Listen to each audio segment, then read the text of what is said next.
है कि जितने लोग खड़े हैं, अगर साबुद्दीन साहब जिंदा रहते तो इन लोगों का पैंट गीला हो जाता है। ये लोग खड़े नहीं होते, नॉमिनेशन ही नहीं होता। नॉमिनेशन नहीं बात करते। कही अपराध और अपराधी का, आपने कभी समर्थन नहीं किया, तो जो रमेश सिंह कुशवाहा है उन पे कई आपराधिक मामला दर्ज है, इसको लेकर के आप क्या कहेंगे? तो कहीं ना कहीं आप अपराधी का ही समर्थन किए। नहीं, देखिए, रमेश कुशवाहा पहले थे जब वो माले पार्टी के साथ में प्रकाश यादव जी तो शामिल हो गए हैं, समर्थन दे दिया है, अब पारिवारिक समर्थन किसका देंगे? देखिए, और जय चौधरी जी तो हमको कहते हैं कि हम उनके समझे नहीं हैं, लेकिन अब उनके कहने से तो नहीं होगा। हम लोग तो संबंध तो 100% था जी। आज के डेट में। हमको लग रहा है कि 50% फॉरवर्ड क्लास का वोट हम लोग बोलती है, और वो गूंगी नहीं है, बहरी नहीं है, लेकिन आप लोगों के द्वारा यह कह दिया गया है कि बोलती नहीं। नमस्कार, अभी हमारे साथ सिवान से पूर्व सांसद निर्दलीय रहे ओम प्रकाश यादव, उसके बाद भाजपा के टिकट पे सांसद 2014 में बने। इनका टिकट 2019 में कट गया किसी कारणवश, और 2024 में ये जो एनडीए के प्रत्याशी विजय लक्ष्मी को बनाया गया, जो रमेश सिंह कुशवाहा की पत्नी को जब टिकट मिला जदयू से, तो ये काफ़ी ज़्यादा नाराज हो गए थे, और इनके कार्यकर्ताओं के द्वारा कहा गया था कि आप नेताजी चुनाव निर्दलीय लड़िए, हम आप लोगों के आपके साथ हैं। ओम प्रकाश यादव काफ़ी दिनों तक नाराज थे। कल या परसों की बात है, ओम प्रकाश यादव ने हार पाच के पार्टी की दबाव हो या फिर कार्यकर्ताओं की दबाव हो या फिर इनकी निजी मत हो, हार पाच की इन्होंने उनका विजय लक्ष्मी का समर्थन दे दिया। उसी बात पे चर्चा करेंगे। नेताजी, सबसे पहले आपका बहुत बहुत स्वागत है। पहले तो आपके चैनल पर आपके दर्शकों को मेरी तरफ से हार्दिक शुभकामना है, और आपके पूरे टीम को मेरी तरफ से बहुत बहुत धन्यवाद। ओम प्रकाश यादव काफ़ी ज़्यादा नाराज थे विजय लक्ष्मी को टिकट मिलने के बाद। आखिरकार अंत में ओम प्रकाश यादव के साथ ऐसा क्या घटना होता है कि इन्होंने समर्थन दे दिया? देखिए, अपराध और अपराधी का विरोध करना ओम प्रकाश यादव का काम है। हम अपराधी को कभी मदद नहीं करते हैं और न प्रश्रय देते हैं, न अपराधी को अपने गाड़ी में बैठा कर घुमाते हैं। रही बात नाराज़गी की, तो नाराज़गी होना स्वाभाविक था। हमारा ही नहीं, लाखों भाजपा के कार्यकर्ता आशा किए हुए थे कि यहाँ से भाजपा को टिकट मिलेगा। जैसे भाजपा का टिकट कटा तो कार्यकर्ताओं में निराशा और मायूसी छा गई। कार्यकर्ताओं से राय विचार विमर्श करने के बाद हम उन लोगों को समझाने का काम किए कि वोट हम लोगों को विजय लक्ष्मी जी को देना ज़रूर है, लेकिन यह वोट सीधे चला जाएगा नरेंद्र मोदी के हाथों को मजबूत करेगा, क्योंकि देश को अभी बहुत आगे ले जाना है। नरेंद्र मोदी ही एक शख्सियत है जो देश को आगे बढ़ा सकते हैं। अच्छा, जैसे आपने बात कही अपराध और अपराधी का, आपने कभी समर्थन नहीं किया, तो जो रमेश सिंह कुशवाहा है उन पे कई आपराधिक मामला दर्ज है, इसको लेकर के आप क्या कहेंगे? तो कहीं ना कहीं आप अपराधी का ही समर्थन किए। नहीं, देखिए, रमेश कुशवाहा पहले थे जब वो माले में थे, तो माले के लोगों का सिद्धांत है दूसरे के खेतों पर लाल झंडा गाड़ देना, जमीन दखली कर लेना, मारना मुआना, लूटना हड़पना। तो उससे अलग हटकर उन्होंने उपेंद्र कुशवाहा के पार्टी में चले गए और उस पार्टी के अध्यक्ष थे। अब वो अपने प्रवृत्ति पर लगाम लगाए हैं, और जब एनडीए में क्या उम्मीदवार बने तो मुझे लग रहा है कि अब उस तरह का हरकत नहीं करेंगे। रही बात उनकी पत्नी अपराधी चरित्र की नहीं है, और उन्होंने ऐसा कोई काम नहीं किया है, और पार्टी के हित में, देश के हित में, समाज के हित में निर्णय लेना पड़ा उनको समर्थन देने के। जनता एक सवाल पूछ रही है कि सभी लोग मोदी के नाम पे, नीतीश के नाम पे, लालू के नाम पे वोट तो मांगने आ रहे हैं, क्या ये लोग आगे सिवान का विकास करेंगे कि यहाँ के जो चयनित उम्मीदवार होंगे, जो प्रतिनिधित्व करते हैं, वो विकास करेंगे? योजना तो इनके द्वारा बना करके दिया जाएगा, मोदी जी योजना तो सिवान का नहीं बनाएंगे। तो विजय लक्ष्मी जी अगर इस प्रकार से नहीं बोल पा रही है, मीडिया के सामने हो या फिर बयान नहीं दे पा रही है, तो इसको लेकर के ओम प्रकाश यादव जी क्या कहेंगे? देखिए, वो बोलती है और वो गूंगी नहीं है, बहरी नहीं है, लेकिन आप लोगों के द्वारा यह कह दिया गया है कि बोलती नहीं है। देखिए, शासन प्रशासन पीए चलाता है।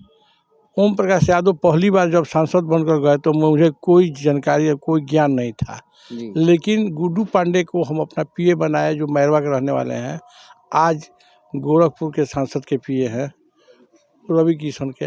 तो वो अनुभवी लोग होते हैं। अगर अच्छा पीएम मिल जाएगा तो निश्चित रूप से सीवान का विकास होगा। पहले बार हमने 1 पैसा का CSR का पैसा नहीं लाए, लेकिन जब दूसरी बार हमको मौका मिला तो हमको सभी जानकारियाँ हो गई थी।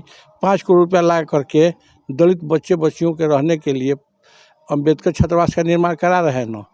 तो विकास होगा, विकास की चिंता नहीं करनी है। नरेंद्र मोदी का नाम ही है विकास करना। अब की बार लड़ाई किन किन लोगों में है? अवध बिहारी महागठबंधन से प्रत्याशी बनाए गए जो आपके समधी भी कहे जाते हैं और हैं भी, और आगे विजय लक्ष्मी है, तो पार्टी के साथ ओम प्रकाश यादव जी तो शामिल हो गए हैं, समर्थन दे दिया है। अब पारिवारिक समर्थन किसका देंगे?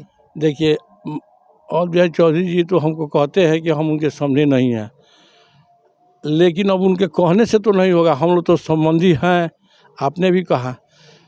तो लड़ाई के मैदान में, युद्ध में, आप महाभारत का याद कीजिए, सगे संबंधी से लड़ाई हुआ है। लेकिन हम सिद्धांततः हम अपने उम्मीदवार के साथ हैं और नरेंद्र मोदी के हाथ को मजबूत करने के लिए हम लोग इनको मदद कर रहे हैं। अच्छा, ओम प्रकाश यादव जी बता सकते हैं क्या कि कार्यकर्ता में काफ़ी ज़्यादा बीजेपी के जो युवा नेता हैं नाराजगी है विजय लक्ष्मी को लेकर के, तो समर्थन अगर नहीं करेंगे जो बूथ लेवल के कार्यकर्ता हैं तो विजय प्राप्त होना मुश्किल हो जाएगा विजय लक्ष्मी जी का। इस पे आप क्या कहेंगे? जो नाराजगी है युवा, नाराजगी हम लोग दूर कर देंगे। हम लोग उनको समझा रहे हैं। कल कार्यकर्ताओं की बैठक हुई जी, रमेश कुशवाहा जी भी उसको संबोधित किए। जी, मुझे लग रहा है कि नाराजगी धीरे धीरे छट रहा है। पहले तो 100% था, जी, आज के डेट में हमको लग रहा है कि 50% फॉरवर्ड क्लास का वोट हम लोगों की तरफ आ रहा है। वो कोर वोटर है, उस वोटर को हम लोग नाराज करना नहीं चाहते हैं। हम लोग उस वोट को मना करके, निहोरा पाती करके, गोड़ हाथ पर गिर करके, क्योंकि लोकसभा ये अंतिम चुनाव नहीं है, इसके बाद विधानसभा भी चुनाव आ रहा है। बिहार में भारतीय जनता पार्टी की कभी अपनी सरकार नहीं बनी है, वो भी देखना है। तो मुझे लगता है कि कार्यकर्ता मान जाएंगे, हम लोग मना लेंगे। मना लीजिएगा? हाँ, हम लोग मना ओम लेंगे। प्रकाश यादव जी, मुस्कुराते हुए एक सवाल हम आपसे पूछेंगे और आप मुस्कुराते हुए जवाब भी दीजिएगा। अंततः आप क्यों मान गए? बहुत जनता आपसे आस लगाई बैठी है, पूरे जिले की जनता ओम प्रकाश यादव जी का निर्दलीय उम्मीदवारी को लेकर के इंतजार कर रही थी। ओम प्रकाश यादव जी अनाउंसमेंट करे ऑफिशियली कि हम लोग उनके साथ घूमने के लिए तैयार हों। ओम प्रकाश यादव जी तैयारी मूड में भी थे, लेकिन अंततः सपोर्ट करना। देखिए, वो हमारे पास आए थे रमेश कुशवाहा जी, और लाने वाले अभिमन्यु भैया हम लोगों के बड़े भाई हैं, और जीसू भैया, इन लोगों ने बुरा दिन में हमको बहुत मदद किया है। तो इन लोगों ने, और प्रदेश नेतृत्व और शीर्ष नेतृत्व से हमारी बात हुई। उन लोगों ने कहा कि आपका भविष्य का चिंता हम लोग करेंगे।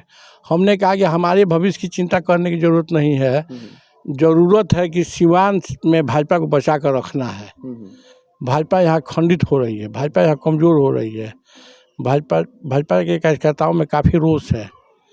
मंगल बाबा को भेजा जाए कि वो अपने समाज में घूम करके जो हमारे कोर वोटर हैं, जो भाजपा मूलतः भाजपाई हैं, ऐसे लोग भी नाराज़ हैं, उन लोगों को मना करके किसी तरह हम लोग इस चुनाव को निकालें और अगले चुनाव के लिए उस कार्यकर्ता को खड़ा रखें। विधानसभा चुनाव के लिए जीत कैसा होगा?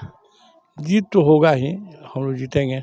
हिना साहब निर्दलीय हैं, उनका काफ़ी ज़्यादा लहर चल रहा है, उसमें आप कह रहे हैं कि जीत होगा ही। नहीं, लड़ाई परिस्थितियाँ 9 की नहीं रही सर, 9 की परिस्थितियाँ नहीं हैं, लेकिन हाँ निर्दलीय का लहर है, लेकिन 9 का परिस्थिति नहीं है।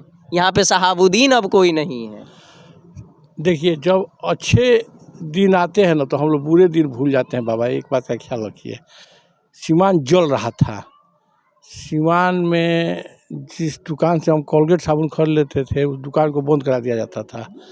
यही सीवान है, या हम जिसको प्रणाम कर देते थे उसकी पिटाई कर दी जाती थी, और कहा जाता था कि लालू राबड़ी जिंदाबाद बोल, और जहाँ तुम्हारा सांस टूटा वहीं तुमको गोली मार दिया जाएगा। वो बेचारे डरे सहमे आदमी, भाजपा के लोग, उस दर्द पीड़ा को झेलते हुए हम लोगों ने निजात दिलाने के काम किए। आज भले कोई कुछ बोले, लेकिन सिहरन हो जाता था, बड़ा बाबा, वो सिहरन हो जाता था, लोगों का रोआ खड़ा हो जाता था। आज भी हमको लग रहा है कि जितने लोग खड़े हैं, अगर शहाबुद्दीन साहब जिंदा रहते तो इन लोगों का पैंट गीला हो जाता। ये लोग खड़े नहीं होते, नॉमिनेशन ही नहीं नॉमिनेशन नहीं करते ये लोग। अच्छा, यादव वोट में खंडित होगी क्या? उधर समाज सेवी जीवन यादव लड़ रहे हैं निर्दलीय चुनाव, निश्चित रूप अवध बिहारी चौधरी जी लड़ रहे हैं। निश्चित रूप से और भाई चौधरी तो अपना वोट अपने बर्बाद किए हैं। जब वो स्पीकर थे उस समय कहते थे कि हम संवैधानिक पद पर है, हम फ़ोन नहीं ना करेंगे किसी अफसर को। तो बताइए उस संवैधानिक पद पर रह कर के तो फ़ायदा क्या हुआ जनता को? अरे भैया कोई पद मिले तो पद को छोटा कर दीजिए, जो आए उसका खिदमत कीजिए, यही बात। जनता से अपील क्या रहेगा ओम प्रकाश यादव जी का? जनता से अपील है कि आइए हम सब मिलकर के नरेंद्र मोदी के हाथों को मजबूत करें। सिवान के हाथों को बर्बाद करें। नहीं, सिवान के हाथों का, सिवान जब तक हम जिंदा रहेंगे सिवान को बर्बाद नहीं होने देंगे, आपको विश्वास दिलाते हैं। परिस्थितियां कहीं बदल गई तब क्या नहीं करिएगा? बदलेगी, नहीं बदलेगी, बदलेगी तो फिर हम लोग कफन लेकर निकले थे। आप लोगों ने लोकसभा में भेजने का काम किए। आप लोगों का पैसा है, आप लोगों का वोट, सिवान के लोगों ने चंदा दे करके मुझे लोकसभा में भेजा है। जिएंगे तब तक सिवान के लोगों के लिए मर मिटने के लिए तैयार रहेंगे।